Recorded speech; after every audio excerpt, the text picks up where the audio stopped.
अब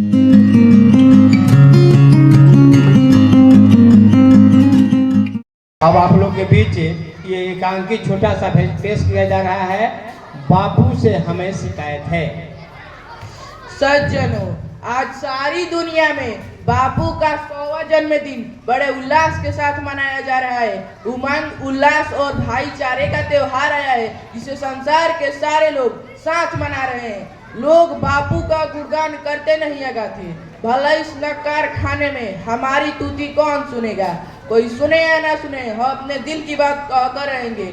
हमें बापू से शिकायत है, इस बात को बिल्कुल स्पष्ट कर देना चाहते हैं। हम लोग बारी बारी से आपके सामने आएंगे और अपनी शिकायतें पेश करेंगे।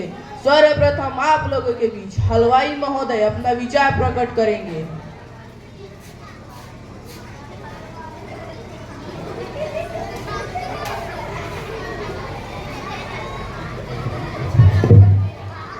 मैं इस देश का श्रेष्ठ हलवाई ऐसी मिठाई बनाता हूँ, इसके महक से लोगों की जीभ लपलपाने लगती है, मुंह से लार टपकती है। जैसी खोए की मिठाई बनाता हूँ, सही छेने की बंगाली मिठाई बनाता हूँ। और मेरे नमकीन का क्या कहना, लोग टूट पड़ते हैं, लौट कर बार बार आते हैं।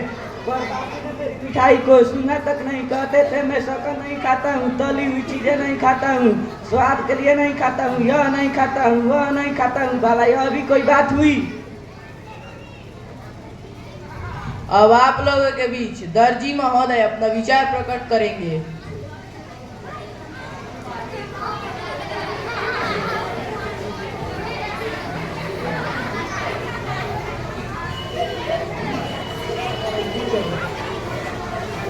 मुझे भी बापू के कपड़े सीने का सौभाग्य नहीं मिला। मैं ऐसा शानदार कपड़ा सीता हूँ कि पहनने वाला का रूप ही बदल जाए। कुर्ता पैजामा, चूड़ीदार पैजामा, बंद गले का कोट, सभी तरह के कपड़े सीने में मुझे कमाल हासिल है। यदि बापू सिला हुआ कपड़ा पहनते तो मैं उनके लिए वे चूड़ीदार पैजामा और शेरवानी सी देता कि सारे दुनिया के दर्जी हैरान रह जाते। पर बापू ने मेरा यह अरमान कभी पूरा नहीं होने दिया। बस एक धोती पहन कर रह गए और हम दर्जियों को अपना कला दिखाने का कोई अवसर नहीं मिला। अब आप लोगों के बीच अभिनेता महोदय अपना विचार प्रकट करें।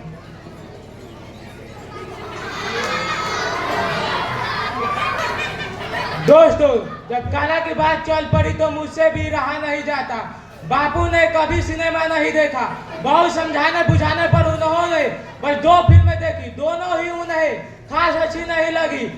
न रेडियो पर कभी गाने ही सुनते थे, अभिनेताओं के बारे में कोई जानकारियां तक न रखते थे। वह जब गुलमेज प्रसिद्ध के लिए इंग्लैंड गए थे तब दुनिया के मशहूर अभिनेता चार्ली चैपलिन ने उनसे मिलना चाहा। बापू ने अपने साथियों से पूछा, यह चार्ली चैपलिन है कौन? अब आप लोगों के बीच पायलट महोदय अपना विचार प्रकट करें।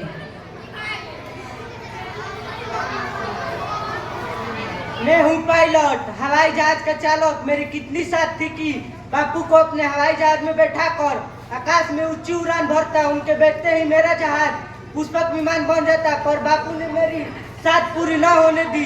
भीषण गर्मी में लंबी लंबी यात्रा रेलगाड़ी से की, पर मुझे कभी मौका न दिया। कम से कम एक बार ही बैठ लेते। अब आप लोगों के बीच ज्योतिषी महोदय अपना विचार प्रकट करें।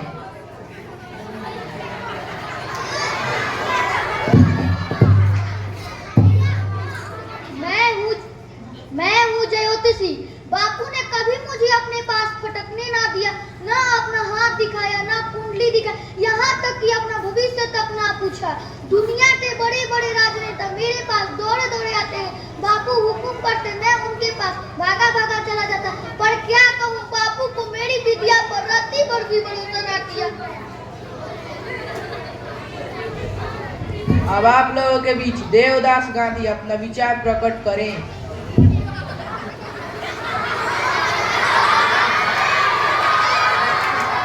मैं हूँ देवदास गांधी, बापू के 4 बेटों में से सबसे छोटा। मुझे इस बात का कोई शिकायत नहीं है कि बापू हमारे लिए जमीन जायदाद या रुपया पैसा नहीं छोड़ गए। उनके पास था ही क्या जो हमारे लिए छोड़ जाते। पर एक बात है जो रह रह कर मेरे मन में आती है। कभी कभी मैं अपने परिवार के साथ सेवाग्राम जाता। बापू का अपना घर तो था नहीं, सेवाग्राम में उनका घर था।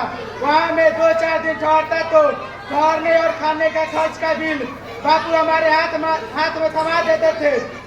मैं दिल्ली का बड़ा पत्रकार था, खासा कमाता था। मैं 10-20 का 100 रुपए भी चुका सकता था।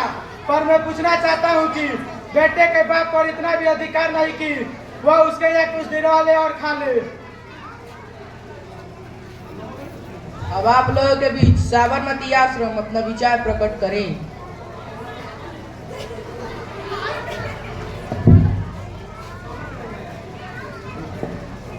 जब सेवाग्राम का नाम आया तो मुझे भी अपने अनुमान निकालने दीजिए। आप जानते हैं कि दक्षिण अफ्रीका से आने के बाद बापू ने मुझे बताया था 15 वर्षों तक उनके कार्यकलापों की मैं रंग मिला, तभी तो वह साबरमती का संकलन 1930 में यहीं से उन्होंने अपनी विश्व प्रसिद्ध दांडी यात्रा प्रारंभ की थी।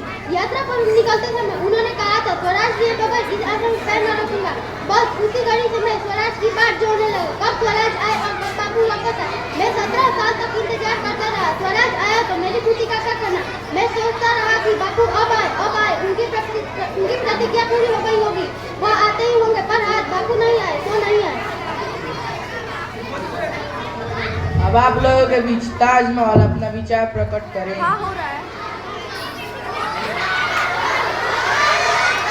मैं हूँ ताजमहल, दुनिया के सबसे सुंदर इमारत। देश विदेश से लोग मुझे देखने आते हैं। हर दम मेरे यहाँ मेला लगा रहता है। ना जाने कितने कवियों ने उस पर कविताएं लिखी है, कितने तरह से मेरे फोटो खींचे गए। और चांदनी रात में मेरी खूबसूरती को क्या ही कहना। और बापू जो तो मेरी सुंदरता पर कभी आकर्षित नहीं हुए। अपनी इच्छा से वो मुझे कभी देखने ना आए।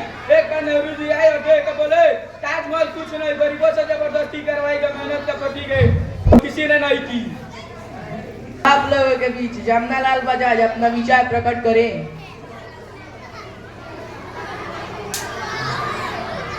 मैं हूँ जमनालाल बजाज, बापू की कांग्रेस का कोषाध्यक्ष। दान में प्राप्त लाखों रुपया वो मुझे ही सौंप देते। एक बार हरिजन फंड के सिलसिले में हम लोग उड़ीसा गए थे।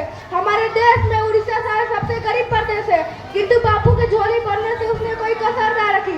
एक दिन की बात है, गाड़ी से उतरकर हम लोग सभा मंडप की ओर बढ़ रहे थे, तो अभी एक बुढ़िया आई, शायद भिखारी थी। उसे आंखों से ठीक से दिखाई नहीं पड़ता था।